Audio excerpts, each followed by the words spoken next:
Bienvenue sur France 24, il est 19h à Paris. À la une de l'actualité, au 4e jour de la trêve, plusieurs accrochages ont eu lieu dans la bande de Gaza.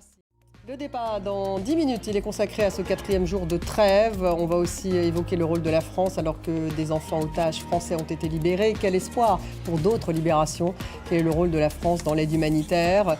La trêve peut-elle se transformer en cessez-le-feu? Peut-on déjà parler de l'après-conflit alors que les patrons de la CIA et du Mossad se rencontrent à Doha? Voilà les questions que nous allons poser à nos invités.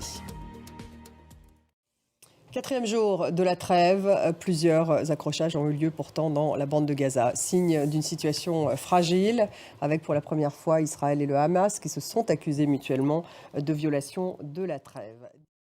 Les chefs de service de renseignement américains et israéliens sont à Doha, au Qatar. Ils discutent avec le Premier ministre du Qatar de la prochaine phase d'un accord potentiel entre le Hamas et Israël à Gaza. Hier soir, 11 otages israéliens ont quitté Gaza. 3 d'entre eux sont franco-israéliens. Ils vont bien, a assuré la ministre des Affaires étrangères Catherine Colonna. Lucas de Villepin, Agnès Varamian.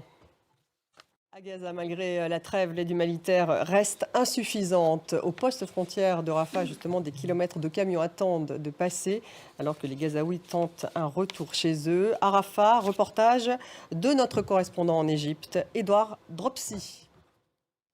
L'exposition universelle 2030 aura donc lieu à Riyad.